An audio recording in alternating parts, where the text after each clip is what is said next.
and welcome to a special episode of the Let's Get Vulnerable podcast. It's your host, Dr. Morgan. I am so excited about today's episode.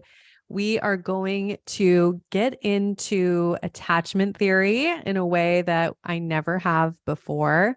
And I'm going to be talking to you particularly about sabotage and self-sabotage and just some really important, nuanced information about that word and what it has to do with our attachment systems. So this is a little bit more of a nerdy episode. I know I have a lot of attachment theory nerds that listen to the show, so you will love it if you are into the science of attachment theory. We're going to go a little bit deeper today. I want to remind you, in case you didn't know, in case you've been under a rock, my book is out. It is called Love Magnet, Get Off the Dating Roller Coaster and Attract the Love You Deserve. This book is already changing lives. I've had so many of you tell me it's been so helpful. So if you haven't gotten it yet, grab it. You can get it on Amazon. Just type in Love Magnet, Dr. Morgan. It'll come up. And of course, I would love, love, love to hear your feedback. You can always shoot me a DM on Instagram at Dr. Morgan Coaching.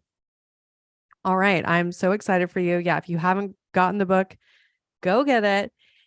And one other thing I want to mention, I haven't mentioned this much, but I do have a YouTube channel. So in case you want to see the visuals, if you're more of a visual person, and that's a little bit more engaging for you, make sure you check us out on YouTube.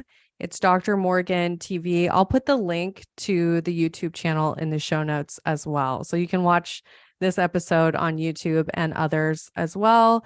And occasionally there's some exclusive content too that is only found on YouTube. So you might enjoy it. Okay. We are talking about emotional dysregulation and what the relationship is between emotional dysregulation and attachment system dysregulation. And before we go into this in detail, I want to just do a quick review. When I say your attachment system, I am referring to your unique attachment style.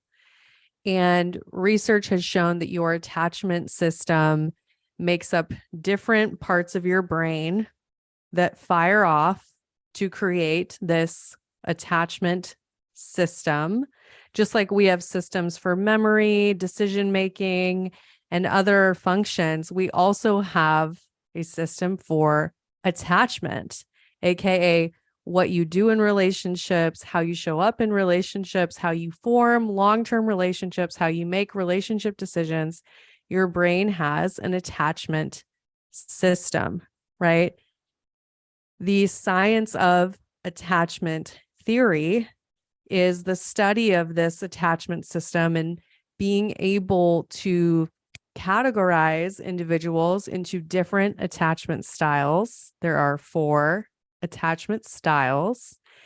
And what we know is that your attachment style is on a spectrum, meaning that you can have percentages of different styles. So you may have 25% anxious attachment and 75% avoidant attachment. You may be 50% secure and 50% anxious. Everyone has their own unique makeup that is their attachment style. And by the way, if you want to know what yours is, you're listening, you're like, I don't know what mine is. You can go to my Instagram bio and there is a free attachment style quiz. It's in the links. You just click the links. I think it's the last link. It just says attachment style quiz. So go find out what your style is. But you're all unique. Every person has a different attachment system because each of us have a unique brain. We each have different experiences that we've had, different models for relationships. I like to think of it this way. It's like your brain has a file cabinet that's titled relationships, and it has all this data, all these experiences, all this information in that file cabinet. And it's all coming together to create your attachment style. And of course, there's things that your brain is using to form your attachment style that are not helpful to you. This could be past traumatic events. This could be unhealthy relationship models. This could be unhealthy beliefs about yourself or about relationships. So, what my calling in this life is, what my purpose is, that I found myself doing, the work that I'm called to do, is to help you and others dump out that file cabinet, look at all the files, decide what we need to completely get rid of, decide what's helpful, and then make sure that we recreate your brain's relationship model in a way that intentionally serves you, in a way that allows you to show up as securely attached. And what I want to talk about today, now that we've done that little review, is why in the heck, I love saying heck, that's my Montana roots coming out. Why in the heck, y'all, let's go down to the creek and talk about it. I'm just kidding. I could do that though. I could do a whole Montana accent for you. Anyways, why in the heck attachment theory is so important and why you must learn how to move towards secure attachment. Here's the facts. It's not just about having great relationships. It's also about living a great life, being able to show up as your best self, as your healthiest, most excited, most emotionally regulated version of you. So we're going to get into that. To back up today's topic, I was doing some research and I came across an article that came out in 2013. And the title of the article is this: Adult Attachment, Emotion Dysregulation, and Symptoms of Depression and Generalized Anxiety Disorder. So, as you all know, I'm a big research nerd. I have my doctorate in clinical psychology. I've spent a lot of time reading research articles and going into all the facts about attachment theory. And I do that because I want to make sure that you all get the best information. And this was a great article, great study that was done. They had a sample of 284 adults. And I want to share the findings with you, and then we're going to unpack it. Okay. So the findings of this study.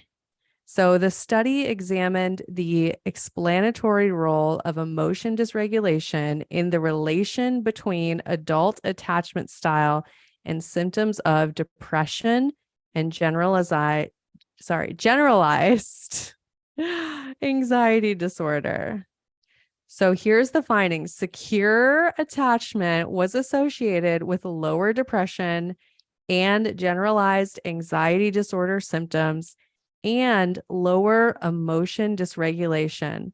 Whereas insecure attachment styles, which is anything that's not secure, were generally associated with higher depression and generalized anxiety scores and higher emotion dysregulation.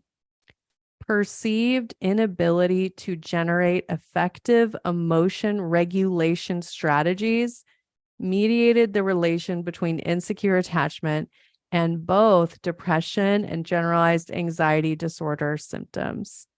So what that says is that the difference between insecure and secure attachment styles and the differences on the measures that they used for depression and generalized anxiety disorder could be explained by the differences in ability to regulate emotions, aka when you were able to regulate your emotions, that was a correlation with secure attachment and a correlation with less anxiety and less depression. Okay. Non-acceptance of negative emotions and inability to control impulsive behaviors emerged as additional mediators of the relation between insecure attachment styles and generalized anxiety disorder symptoms. The differential contribution of attachment style and emotion regulation to the prediction of depression and generalized anxiety disorder symptoms may reflect differences in vulnerability to depression and generalized anxiety disorder. Whew. I love these research articles because I love the challenge of reading them and then making sure that I completely understand them and can internalize. And that's why y'all have me. I want to interpret this for you in a way where you could be talking to your friends and you could recite the findings of a study really easily instead of using a ton of jargon, right? So I'm all about making clinical research accessible to the general population because everyone deserves to know these things.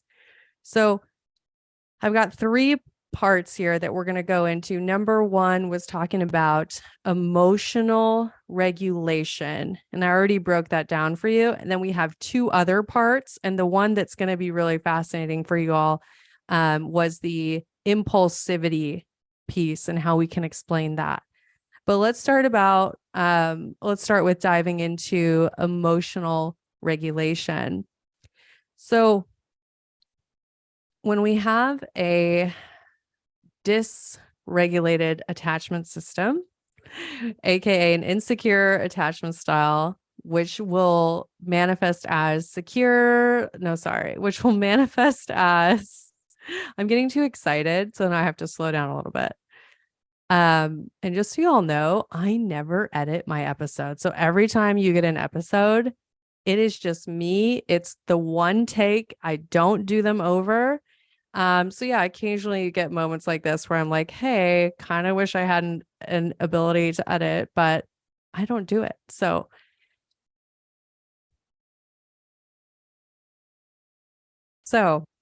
a dysregulated attachment system, which would look like anxious or avoidant or a disorganized attachment style, one of the hallmarks is inability to regulate emotions. Here's what's fascinating about this, because we might be able to say like, oh, just work on learning how to regulate emotions.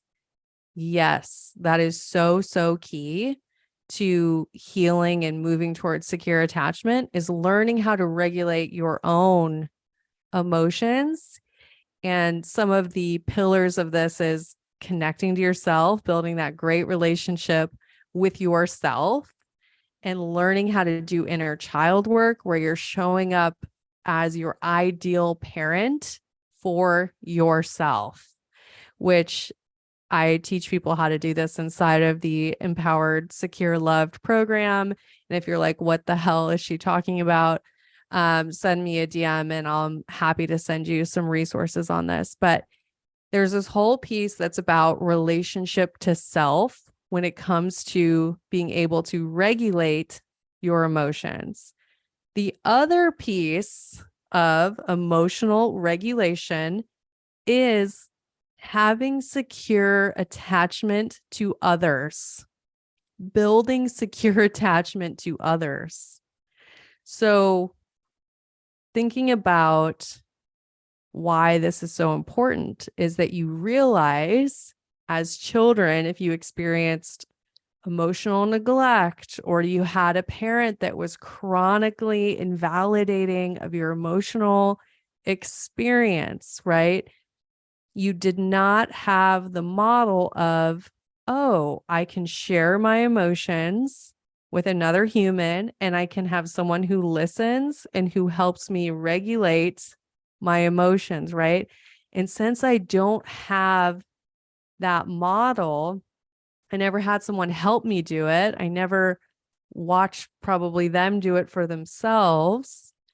Then I'm not going to be able to do it for myself since I never had the assistance of someone doing it with me.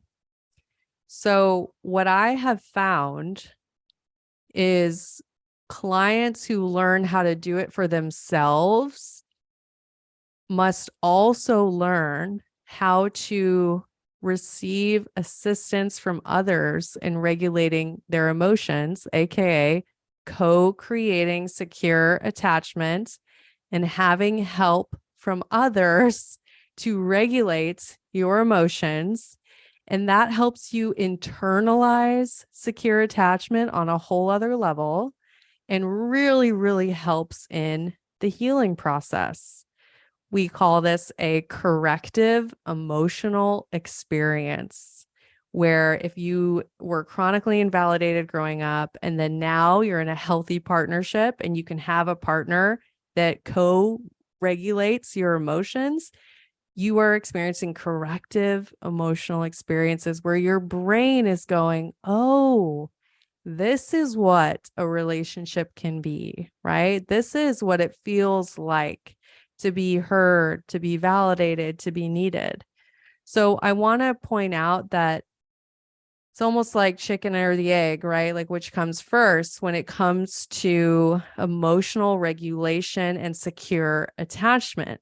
With building secure attachment, you better you deepen your ability to regulate your emotions. With the ability to regulate your emotions, you make yourself so much more likely to create secure attachment. So that's why in the Empowered.Secure.Loved program, we really approach it from both angles. And of course, I help my clients start with the relationship with themselves first, but we also go into co-creating secure attachment. And this sets my clients up to have corrective emotional experiences and absolutely change their lives. So that was my first point there about emotional regulation.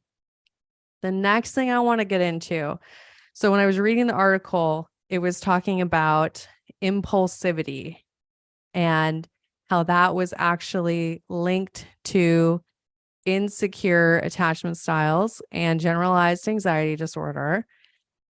And I think what's really important, and I think it even said like impulsivity and inability to control your behaviors, which is the same thing. So essentially a compulsion, which I talk about a lot. It's repetition, compulsion, right? Which is also a big part of the program.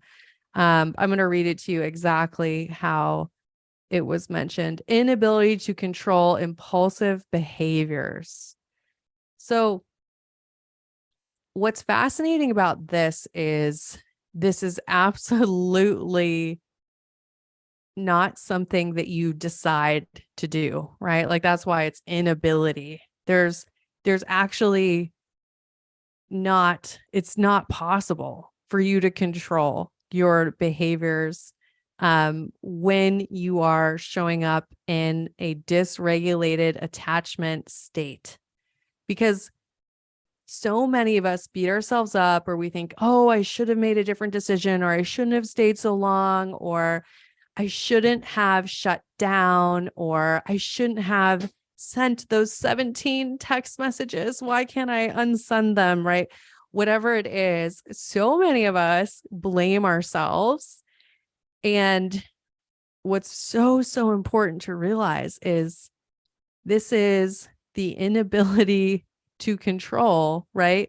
When you are in a dysregulated attachment state or an insecure attachment style, your brain is making decisions for survival, because attachment to another human, a relationship, is wired in our brains as survival. So I just really want you to take this in, that it's not like you're going, oh, I want to push this person away by showing up with anxious attachment. Let me just, ask for reassurance constantly, message them all the time, never feel secure in the relationship, constantly compare them to other people I know. Like, it's not like your brain is intentionally doing that. It is learned behavior It's a way of being that was created to help you survive in relationships and to maintain the attachment. And what comes to mind is, I know I've thrown around this word sabotage, and it gets thrown around a lot in the relationship coaching space of, oh, don't sabotage. Yes, it is sabotage, because when you are showing up with a dysregulated attachment system, you are sabotaging your connections. You are. And it is not intentional. That's what I want to clarify. It is not intentional, and it feels like survival.